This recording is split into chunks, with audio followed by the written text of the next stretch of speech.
should see the look on their faces. When we walk by, looking so damn good. So damn good. Cause you're a pretty little thing and they hate it. Yeah. And they wanna do Yo, it's Pxrry with Mystery Girl Radio. Find Mystery Girl. This is Mystery Girl. I'm here with DJ Enigma. Yep. And guess what? We got Pxrry in the building, y'all. Hey, there he is. Excited to have another guest in here. Thank you for coming by. I know it was a little ways. Hey, it's all right. Thanks for having me. Yeah, of course. We got you. And you brought me a gift too. I had to bring the roses. You brought me some roses. So you're already in my good graces, man. Like you can't go wrong with roses ever. Mission complete. Yeah. Is that I noticed though, that's like is that like your symbol or something? I see the roses a lot, like on your social media and stuff like that. It seems to be like a theme, right? Yeah, roses is definitely the vibe. Okay. You know, it's definitely symbolizes love and R&B to me. And like you said, nobody bought you roses before flowers up here. So yeah, it's like, no one ever brought me flowers to the station. It's the little things that still matter. Yeah, see, you're a real R&B. I'm saying, you're a real R&B singer, yo. Exactly. You know how to do it out here. Exactly. Well, thank you very much for my roses. I really appreciate it. Welcome. And all right, let's have everyone get to know you. I know the ladies are already like, who's Pxrry? Because you know you got that music. So yes, Pxrry, and then you spell it with an X though. Yep. So instead of an E, it's an X. Any particular reason why you do that? Just because I just felt like, why not? Right. And it separates me already. It's a lot of Pxrrys in the world probably, but I mean, I haven't seen a PXRY, so it's like, it's different. It's different. Makes you stand out. Exactly. For sure, definitely. Because it's like you type in Pxrry, P-E-R-R-Y, and Right. I'm sure a million come up. You throw that X in there, and it's just you. It's just me. So it was smart, just, man. yeah. You know how to appreciate market it. yourself. You got Right. you got it out here. And were you born and raised in Connecticut? And if so, what part? Yep, Hartford. Born and raised. Hartford, 860. 860. Hey, we out here. Out here. Definitely out here. And how did you get started into music, and how long ago? Was this the thing that started when you were younger? Or Definitely started when I was younger. I was in a dance group. I was dancing, rapping, singing, acting for a while, all through high school. And then, like after a while, I moved to Atlanta and started to really learn how to write songs. I was writing for artists. While writing for artists, I was like finding my sound, finding myself, because I didn't really know how to write songs when I was living in Connecticut. So I moved to Atlanta for 4 years, and then I moved back recently last year. A team reached out to me, and we just started building from there. And it's been amazing. That's dope. So you had a little time away from CT. Do you think that was helpful for you in your career? Do you think that was like a necessary? Definitely, huge help. Because basically in Atlanta, it was just a lot of creating going on. Yeah. But I had a lot of dope peers around me that was helping me grow. Every day almost. So I think it was a huge move, and yeah. All right. That's cool. So I won't ask you this because I want to say, do you like Atlanta better? Do you like I mean, I definitely love Connecticut. This is always going to be home. But Atlanta, like for the creative vibe is so different. It's so different. It's so much we can do. It's so much we can learn. Here is not really that much. We probably could learn. We're just not around each other a lot, you know. But Atlanta, they like stick together, so you have no choice but to learn. So. Right. Okay, no, that's definitely dope that you're bringing. You got to learn what you got to learn out there and bring it here back to CT, and now you're doing your thing out here. Yeah. So I mean, congratulations to you because I've been seeing you popping up. Appreciate it. Popping on the pop up out here. Appreciate it. And you're putting out great music too. Your music definitely has a vibe to it. You have a really nice sound and voice. Thank you. And yeah, man, I dig it. So let's talk about that. You just dropped a single called So Bad, right? So Bad, yeah. Yeah, so that's the one that's popping right now. Going crazy. Yeah, everybody's listening to that one. I keep seeing the artwork pop up everywhere. Artwork is very loud. Shout out to my homie Dave Phoenix. Yeah, definitely shout him. It is very loud. It definitely grabs you and catches your eye. You're like, wait, what is this? Yeah. Colorful. Yeah. Yeah, I like that. I like it for sure. And then I feel like you put quickly, like, you put out a project, and then not too long after that, you put out like an EP, which is the Love Notes EP. Yep. And then before that, it was the Overdue. Yep. That was your album. So the most recent one is the EP, right? Yeah, Love Notes. Yeah. And when did you drop that? I think April we dropped it, if I'm not mistaken. Pretty recent. And what do you want to say about Love Notes? I mean, it kind of says it in the title, obviously. But what do you want to say about the tracks on there and the vibe on that? Love Notes, it was just like the more vulnerable side of me. The vulnerable and aggressive, but more vulnerable. Slow records like Fall Back, This Ain't Me. Yeah. Leave You Alone, and Think of You Too is a up record, but it's still vulnerable. Right. I don't know. Just wanted to. It's strictly kind of for the ladies. Just a message for the ladies. Yeah. But yeah, Love Notes is definitely a vibe. It was definitely a moment. Far Back was super vulnerable, but I still love that whole project. It's like.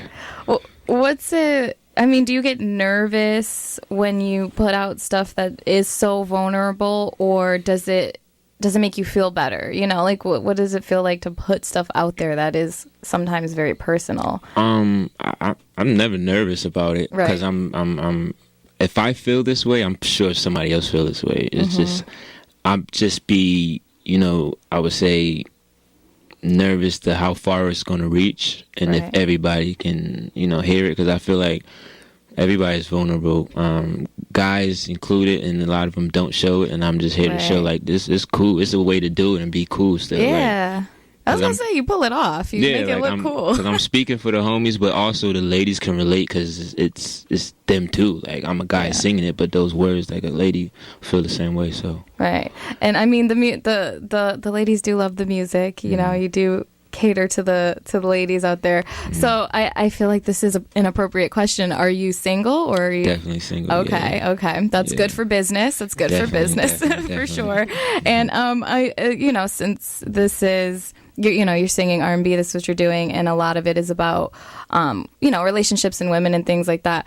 Would you say that, like, your experiences with women have been, like, mainly good, mainly bad? You get a little bit of everything? Like, what? I would say mainly good. Oh, that's good. But like, in relationships, I purposely try to find problems so I have something to talk about. That seems crazy. That seems crazy. No, not at all. I purposely try to, have those edgy conversations just so I can get inspired. Right. You know what I'm saying? Like, it's a lot of my relationships have went good because I'm a good guy. Yeah. But like, man. but I purposely try to do stupid stuff just to, like, get a reaction, which is crazy. No, it's not crazy though. It makes perfect sense. Nothing like cheating though. You know what I'm saying? Yeah. But just like mix it up. Yeah, exactly. Yeah, I feel you. I was talking to somebody about this the other day. I was like, I need a little drama. Like, sometimes you need a little drama to, like, get the creative juices flowing. Because things can get boring, and a lot of people don't even notice that in a relationship. Why do I feel like this? It's because y'all boring. Yeah. And people don't want to be admitted, and I'm here to admit it. Yes. It's boring, spice it up. So. Yeah, you need the spice. Yeah. Especially for the music. Definitely. Like, what are you going to write about? Exactly. If everything's good, what are you going to Everybody needs spice. About? It just depends on how much spice. I don't need you burning. Right, it's a way to do it, too. Right. Breaking my car windows and burning all my clothes on the lawn. That's too much spice. Exactly. Okay, well, I mean, that would be a little much. You have a lot of weird material on that one. Right.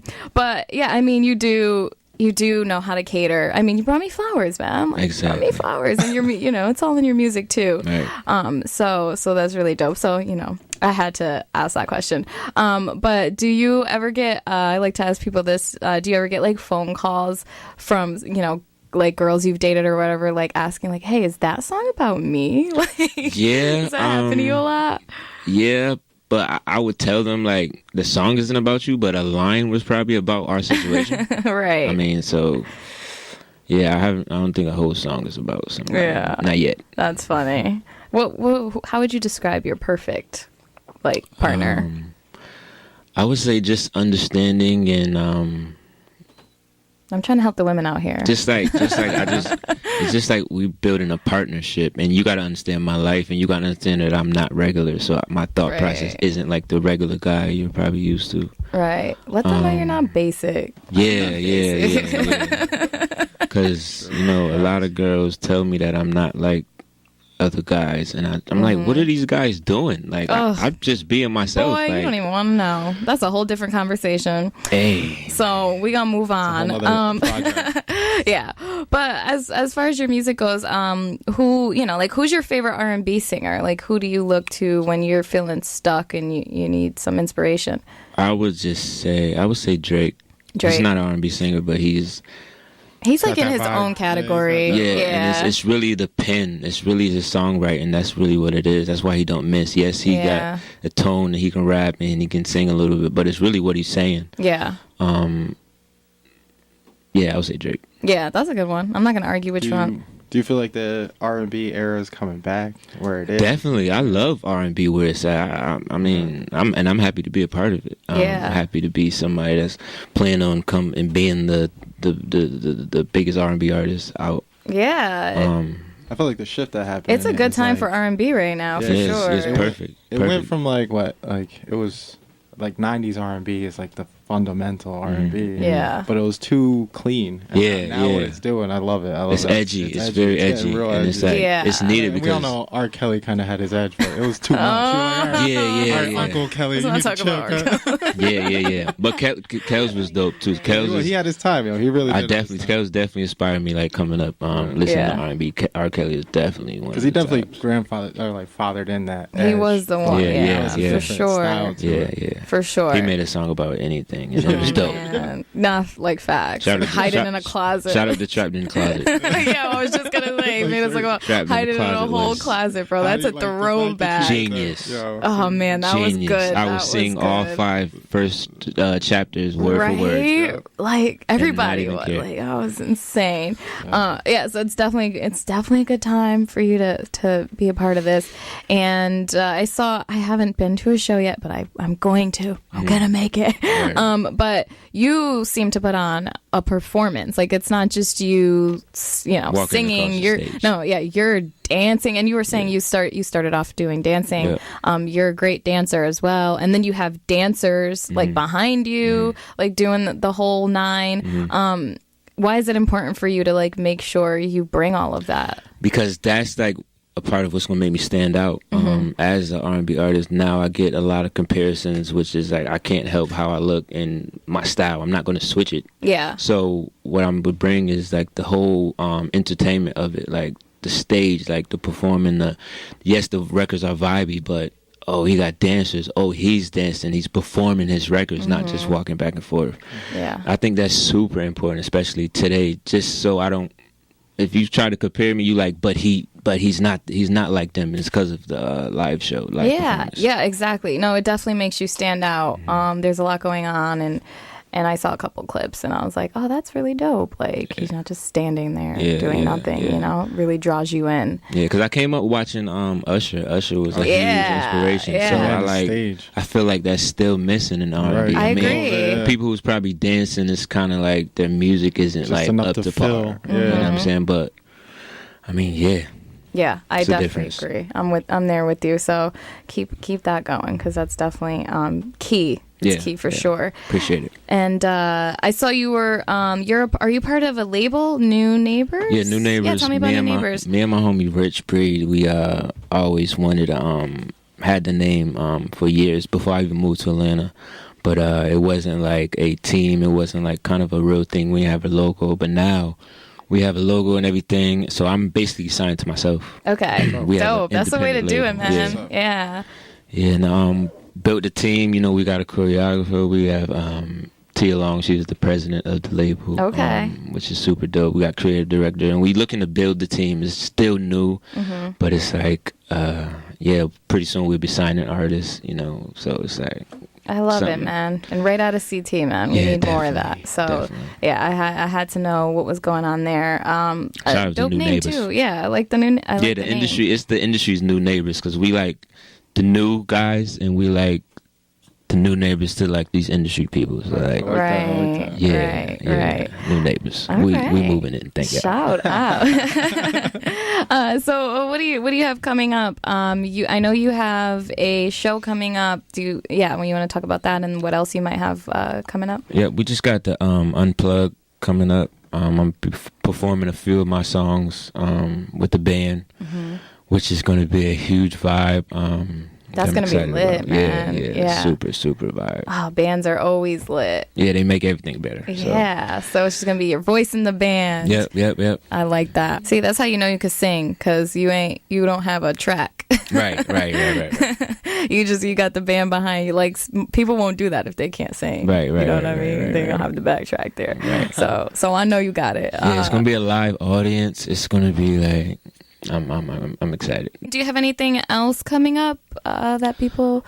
We got the So Bad video on the way, of course. Oh, okay. You know what I'm saying? All right. Is it all done and shot? Or are you guys still shooting the process? Yeah, we shot it. We shot it in LA vibes. That's gonna be dope. I had to catch the LA footage for sure. No date yet, but it's soon. Okay. Are they showing you love out in LA too? Oh yeah, shout out to LA. They show mad love. Like LA is one of the top cities that listen to the music. So okay, they're one of your top fan bases. Yeah. Atlanta was our top at one point. Yeah, definitely. But we actually gonna go back to Atlanta soon, just to, rework the studios when we. Yeah, you definitely. It's like different now. Yeah. Like when we was there, we was like songwriting and producers, and we was low key. Mm-hmm. Now when we go back, we're gonna be super loud. Right. Now you hear. Yeah, because we got Connecticut with us. So you're like, hey, remember me? Exactly. It's me, and I'm bringing all the CT with me now. Exactly. I love that. Right. So is there anything else you want to make sure people know about Pxrry? Like, I would say just stay tuned, and you're about to witness greatness. Yeah. And it's from right here in Connecticut. The music kind of speaks for itself of who I am. Mm-hmm. I like the mystique vibe. I would like the music to speak more than you see me. Yeah. And just hear me talking about whatever. But if you listen to the music, sit with the music, it'll tell you a lot. I like that too. Let it speak for itself. Definitely. And you definitely have a mysterious vibe to you. Yeah. So mystery girls with it. I'm with right, it. Exactly. Yeah. Like you got that show. Like you came when Tia Long came. We did our segment. Yeah. And you came and you were just like chilling in the corner. Like I kept forgetting that you were here because you were just so low key, just chilling. Exactly. That's dope, man. Let it speak for itself and keep it pushing. So we are now going to play So Bad. Hey. We did play it. We kicked off our mystery mix at the beginning of the show, and we played it, and we're gonna play it again because it's just that good. Nice. And that's what I do around here. Thank you. So do you want to introduce it? Yeah. So you about to hear So Bad, one of the craziest R&B records that just hit the airwaves. It's about to get crazier. Produced by Rich Breed. Here we go. Let's do it. I mean,